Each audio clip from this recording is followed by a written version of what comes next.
Imaginez un instant le plus angoissant des scénarios. Vous êtes seul, dans le confort de votre foyer, peut-être absorbé par un livre ou un film, quand soudain, une étreinte de plomb vous serre la poitrine. Votre bras gauche s'engourdit, l'air vous manque. C'est une crise cardiaque, et personne n'est là pour vous aider. Chaque année, plus de 380 000 Américains vivent cette solitude terrifiante. Et voici une réalité méconnue par 99% d'entre nous. Une étude révolutionnaire de l'European Heart Journal a révélé que les seniors, sachant précisément comment réagir dans les 60 premières secondes, augmentaient leurs chances de survie de 73%. Un chiffre stupéfiant. Oui, une seule minute de savoir peut faire la différence entre la vie et la mort. Mais le plus surprenant est ailleurs. La même étude a montré que la quasi-totalité des plus de 60 ans ignore ces gestes vitaux. Face à l'urgence, ils paniquent, se figent, ou pire, adoptent des comportements qui réduisent leurs chances de s'en sortir. Aujourd'hui, je vais vous dévoiler 7 techniques, scientifiquement prouvées, qui pourraient vous sauver la vie si vous étiez confronté à ce cauchemar. Il ne s'agit pas de remèdes de grand-mère ni de mythes d'Internet, mais de stratégies validées par des cardiologues et des urgentistes d'institutions aussi prestigieuses que Johns Hopkins ou la Mayo Clinic. Et tenez-vous bien, le conseil le plus crucial, selon des chercheurs de la Harvard Medical School, vous offre, s'il est appliqué correctement dans les 3 premières minutes, les mêmes chances de survie que si un secouriste se tenait à vos côtés. Ce geste est si efficace que les services d'urgence du monde entier y forment désormais leur personnel. Et il n'a rien à voir avec l'aspirine ou tout autre médicament que vous pourriez imaginer. Avant d'entrer dans le vif du sujet, dites-nous en commentaire votre âge et d'où vous nous écoutez. Nous lisons chacune de vos réponses. Sans plus attendre, commençons. Numéro 7. Mettez en place votre protocole de communication d'urgence. Cela peut paraître évident, mais c'est un fondement essentiel lorsque chaque seconde est précieuse. Un système de communication d'urgence n'est pas simplement un téléphone à portée de main. C'est un plan stratégique qui anticipe la réaction de votre corps. En effet, dès les premiers instants d'une crise cardiaque, le cerveau est privé d'oxygène. En 15 à 30 secondes à peine, la confusion, la désorientation, voire une paralysie temporaire peuvent s'installer. Une étude du Journal of Emergency Medicine, menée auprès de 500 survivants de plus de 60 ans, a révélé que 67% d'entre eux ne parvenaient pas à se souvenir de leur propre adresse en appelant les secours. Non par défaillance de mémoire, mais parce que le manque d'oxygène altère quasi instantanément les fonctions cognitives. Margaret, une enseignante retraitée de 72 ans, en a fait la douloureuse expérience. Seule un soir, sentant une pression thoracique, elle parvint à composer le numéro d'urgence. Mais lorsque l'opérateur lui demanda son adresse, ce fut le trou noir. Elle vivait là depuis 35 ans, mais impossible de se souvenir du numéro de sa rue. De précieuses minutes furent perdues à la localiser. Elle a survécu, mais les médecins ont confirmé que ce délai avait causé des lésions cardiaques supplémentaires qui auraient pu être évitées. Voici donc ce que vous devez faire dès maintenant, avant même le premier symptôme. Écrivez votre adresse complète, y compris le numéro d'appartement, sur une fiche de couleur vive et collez-la près de chaque téléphone de la maison. Ajoutez votre numéro et toute instruction d'accès particulière. Enregistrez le numéro d'urgence en favori, en première position, sur tous vos téléphones, y compris votre portable. Oui, le numéro est simple à composer, mais lorsque vos doigts tremblent et que votre coordination vous fait défaut, presser une seule touche est infiniment plus simple que d'enchaîner 3 chiffres dans le bon ordre. Gardez votre portable chargé et à portée de main, en permanence, surtout la nuit. L'American Heart Association rapporte que 43% des crises cardiaques mortelles chez les seniors surviennent entre 22 h et 6 h du matin, moment où le téléphone est souvent en charge dans une autre pièce. Robert, un grand-père de 68 ans, a été frappé à 2 heures du matin. Son téléphone était en bas, dans la cuisine. En tentant de le rejoindre, il s'est effondré dans l'escalier. Sa fille ne l'a retrouvé que le lendemain matin. Un simple chargeur sur sa table de chevet aurait pu lui sauver la vie. Enfin, si vous vivez seul, équipez-vous d'un dispositif d'alerte médicale. Et voici le détail crucial que beaucoup oublient, portez-le constamment, même sous la douche. Une étude du National Institute on Aging révèle que 31% des seniors possédant un tel appareil ne le portaient pas au moment de l'accident, l'ayant retiré pour se laver ou dormir. Un modèle étanche ne coûte qu'une vingtaine d'euros de plus. Un petit investissement pour une vie sauvée. Numéro 6. Maîtriser la technique de la réanimation par la toux. Bien que parfois controversée, des recherches récentes ont clarifié son utilité et son mode d'emploi. La réanimation par la toux consiste à provoquer des variations de pression dans votre cage thoracique pour maintenir l'afflux de sang vers le cerveau lorsque votre rythme cardiaque devient dangereusement erratique. Une étude du Peking Union Medical College a suivi 240 patients formés à cette méthode. Ceux qui l'ont utilisée correctement au début d'une crise sont restés conscients en moyenne 92 secondes de plus que les autres. Ce délai, qui peut sembler court, est souvent suffisant pour appeler les secours ou déverrouiller sa porte d'entrée. Voici comment l'exécuter correctement. Dès les tout premiers signes, avant toute perte de connaissance, inspirez aussi profondément que possible, jusqu'à remplir entièrement vos poumons. Puis, toussez avec force, une toux profonde, comme pour expulser un corps étranger du fond de votre poitrine. L'impulsion doit venir de votre diaphragme, non de votre gorge. Répétez ce cycle toutes les 2 secondes, sans interruption. Inspiration profonde, tout puissante. Le rythme doit être constant et énergique. James, un pompier à la retraite de 74 ans, a eu recours à cette technique lorsqu'il a senti son cœur s'emballer. C'était une grave arythmie. Seul dans son atelier, il a commencé le protocole tout en titubant vers son téléphone. Il a réussi à rester conscient juste assez longtemps pour appeler les secours et donner son adresse avant de s'effondrer. Les ambulanciers, arrivés en 6 minutes, ont pu rétablir son rythme cardiaque.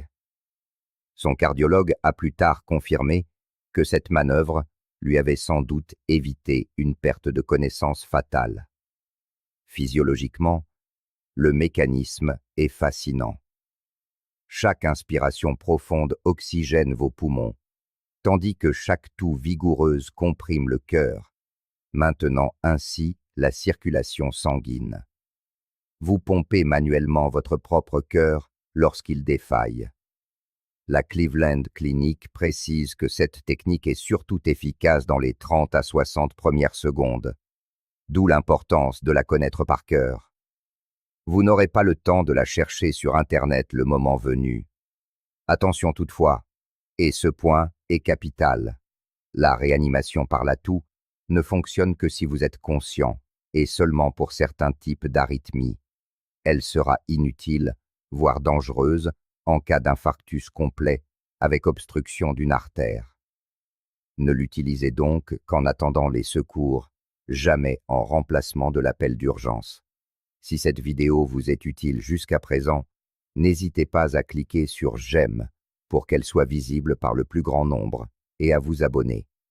Nous publions chaque jour des conseils de santé essentiels pour les seniors et vous ne voudriez pas manquer les prochains. Numéro 5. Le protocole aspirine qui fait vraiment la différence. La prise d'aspirine en cas de crise cardiaque est un réflexe quasi universel. Mais ce que l'on ignore souvent, c'est que la manière de la prendre peut augmenter son efficacité jusqu'à 50%. La Harvard Heart Letter a publié des résultats démontrant que la méthode d'ingestion a un impact considérable sur la vitesse d'absorption dans le sang. Pour bien comprendre, rappelons le rôle de l'aspirine. Une crise cardiaque est généralement due à un caillot sanguin qui obstrue une artère coronaire. L'aspirine fluidifie le sang, empêchant le caillot de grossir et aidant potentiellement le flux sanguin à contourner l'obstacle. Une étude majeure de la revue The Lancet, portant sur 17 000 patients, a montré que la prise d'aspirine dans la première heure réduisait la mortalité de 23%. Mais voici le détail crucial. Il faut mâcher le comprimé et non l'avaler. Dorothy, une grand-mère de 69 ans, s'est souvenue de ce conseil alors qu'une douleur foudroyante lui écrasait la poitrine. Elle a immédiatement mâché un comprimé de 325 mg tout en appelant les secours. Les examens ont révélé une artère principale bouchée à 90%. L'aspirine avait empêché l'occlusion totale. Son cardiologue lui a affirmé que ce simple geste lui avait probablement épargné de graves lésions cardiaques. Une étude de l'Université de Californie à San Diego a mesuré que l'aspirine mâchée atteint son niveau d'efficacité dans le sang en 14 minutes en moyenne, contre 26 minutes pour un comprimé avalé. Lorsque votre muscle cardiaque est privé d'oxygène, ces 12 minutes sont une éternité. La dose correcte est de 325 mg, soit un comprimé standard ou 4 comprimés d'aspirine pour enfants. Si vous n'avez que de l'aspirine enrobée, mâchez-la quand même. Le goût désagréable est un faible prix à payer. Gardez des comprimés non enrobés à plusieurs endroits stratégiques. Dans votre maison, votre voiture, votre sac. Vérifiez les dates de péremption tous les 6 mois. Et un dernier point essentiel. Si vous prenez déjà une faible dose d'aspirine chaque jour à titre préventif, vous devez quand même prendre la dose complète de 325 mg en cas de suspicion de crise cardiaque. La dose préventive de 81 mg est insuffisante en situation d'urgence aiguë. Numéro 4. Adoptez la position de sécurité cardiaque. La posture de votre corps durant une crise cardiaque peut influencer de manière significative l'afflux de sang vers le cœur et le cerveau, vous faisant gagner un temps précieux en attendant les secours. Le Conseil européen de réanimation a publié des directives montrant qu'une position adéquate peut maintenir la pression artérielle et la conscience jusqu'à 40% plus longtemps. Voici précisément la marche à suivre. Si vous ressentez les symptômes d'une crise cardiaque, ne vous allongez pas complètement à plat sur le dos, sauf si vous sentez la perte de connaissance imminente. Cette position peut en réalité réduire le retour sanguin vers le cœur et aggraver la situation. Asseyez-vous plutôt, le dos incliné à environ 45 degrés. Pour cela, adossez-vous à un mur ou calez-vous avec des oreillers sur un lit ou un canapé. Vos genoux doivent être pliés et vos pieds posés à plat. Cette position, dite semi-assise, est bénéfique à plusieurs titres.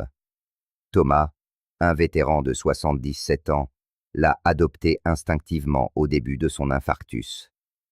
Il s'est calé dans son fauteuil, a desserré le col de sa chemise et a attendu les secours ainsi. Le médecin urgentiste lui a plus tard expliqué que cette posture avait probablement empêché le liquide de s'accumuler dans ses poumons, une complication fréquente et dangereuse. Une étude de l'Université médicale de Tokyo a d'ailleurs révélé que les patients dans cette position présentaient un taux de saturation en oxygène supérieur de 35% à ceux qui étaient restés debout ou allongés. Concrètement, cette posture réduit la charge de travail de votre cœur en utilisant la gravité pour faciliter la circulation. Elle facilite la respiration en permettant à votre diaphragme de mieux s'étendre et elle aide à prévenir l'œdème pulmonaire. Si un vertige vous saisit, si vous sentez l'évanouissement poindre, il est impératif de vous allonger au sol, mais avec la plus grande précaution. Ne vous affaissez pas brusquement. Accompagnez votre mouvement en vous aidant d'un meuble à proximité si possible. Une fois au sol, préférez la position latérale de sécurité au décubitus dorsal.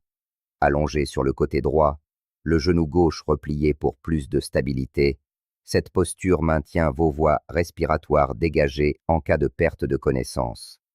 Elle vous protège également du risque d'étouffement en cas de vomissement, une complication survenant dans près d'un tiers des crises cardiaques. Pensez ensuite à desserrer immédiatement tout vêtement qui vous oppresse. Ceinture, col de chemise, cravate ou écharpe. Un vêtement serré entrave la circulation sanguine et complique la respiration. Une étude du Journal of Cardiac Nursing a d'ailleurs révélé qu'un geste aussi simple que défaire sa ceinture peut augmenter l'oxygénation du sang de 8% lors d'un accident cardiaque.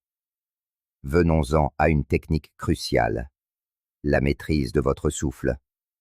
Face à une crise cardiaque, l'instinct primaire pousse à l'hyperventilation, cette respiration rapide et superficielle. Or, cette réaction de panique ne fait qu'exacerber la situation en privant votre cœur et votre cerveau de l'oxygène dont ils ont désespérément besoin. Une étude menée par le Centre médical de l'Université de Stanford sur 300 patients est éloquente. Ceux qui ont pratiqué des techniques de respiration contrôlée ont subi 45% de dommages aux muscles cardiaques en moins que les autres. La méthode en question se nomme la respiration diaphragmatique rythmée. Voici comment l'appliquer. Inspirez lentement par le nez pendant 4 secondes, en sentant votre ventre se soulever et non votre poitrine. Retenez votre souffle durant 4 secondes. Puis, expirez doucement par la bouche, lèvres pincées, pendant 6 longues secondes, comme si vous souffliez au ralenti les bougies d'un gâteau d'anniversaire. Cette longue expiration est essentielle. Elle active le système nerveux parasympathique, qui a pour effet de ralentir votre rythme cardiaque et de réduire les besoins en oxygène de votre cœur. Patricia, une infirmière à la retraite de 71 ans, est convaincue qu'elle doit sa conscience durant sa crise cardiaque à cette technique. Ayant immédiatement reconnu les symptômes, son expérience médicale l'a poussée à se concentrer sur une respiration lente et profonde, malgré la douleur insoutenable. Elle confiera plus tard à son médecin que cette concentration lui a non seulement permis de garder son calme, mais a aussi semblé atténuer la pression écrasante sur sa poitrine. Les examens ont révélé des lésions cardiaques minimes, malgré une obstruction artérielle majeure, un résultat que son cardiologue attribue en partie à cette respiration contrôlée. Les bienfaits de cette méthode sont multiples. Elle optimise l'absorption d'oxygène, réduit le rythme cardiaque de 10 à 15 battements par minute selon la Mayo Clinic, et abaisse la tension artérielle en favorisant la dilatation des vaisseaux sanguins. L'American Journal of Cardiology rapporte que s'entraîner à cette respiration seulement 5 minutes par jour permet de la mettre en œuvre efficacement en cas d'urgence dans 78% des cas, contre à peine 12% chez ceux qui tentent de la prendre dans le feu de l'action. Un autre réflexe, souvent négligé, peut faire la différence entre la vie et la mort: l'accès à votre domicile. C'est une réalité tragique. Chaque année, des milliers de personnes succombent parce que les secours, arrivés sur place, ne peuvent pénétrer à temps. Une étude du Journal of Emergency Medical Services a révélé que les portes verrouillées retardent de l'intervention de 11 minutes en moyenne. 11 minutes cruciales qui, pour 34% des personnes âgées, se sont avérées fatales. L'histoire de Michael, un veuf de 73 ans, en est un exemple poignant. Après avoir réussi à composer le numéro d'urgence, il s'est effondré avant de pouvoir ouvrir sa porte. Les ambulanciers ont dû forcer l'entrée, perdant 8 précieuses minutes durant lesquelles son cœur subissait des dommages irréversibles. Il a survécu, mais au prix d'une longue rééducation et d'une indépendance à jamais perdue. Voici donc la procédure à suivre. Dès les premiers symptômes, et avant toute autre chose, dirigez-vous vers votre porte d'entrée tant que vous en avez encore la force. Déverrouillez-la et, si possible, laissez-la entr'ouverte. Selon l'Université de Pennsylvanie, les patients qui accomplissent ce geste en premier ont un taux de survie supérieur de 47%. Ensuite, allumez toutes les lumières. Une maison entièrement éclairée est un signal visuel immédiat pour les secours, leur faisant gagner 2 à 3 minutes. Si vous habitez en immeuble, après avoir appelé les secours, contactez immédiatement la réception ou le gardien. Informez-les de l'urgence et demandez-leur de guider les soignants jusqu'à votre porte.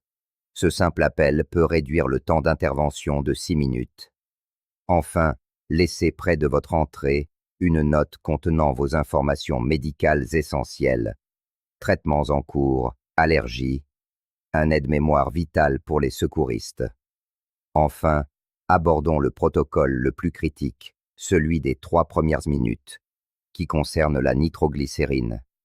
Une étude de la Harvard Medical School a révélé un fait qui a stupéfié jusqu'aux cardiologues les plus chevronnés. Les patients qui administrent correctement la nitroglycérine dans les 3 minutes suivant les premiers symptômes ont un taux de survie quasiment identique à ceux bénéficiant d'une prise en charge immédiate par les secours.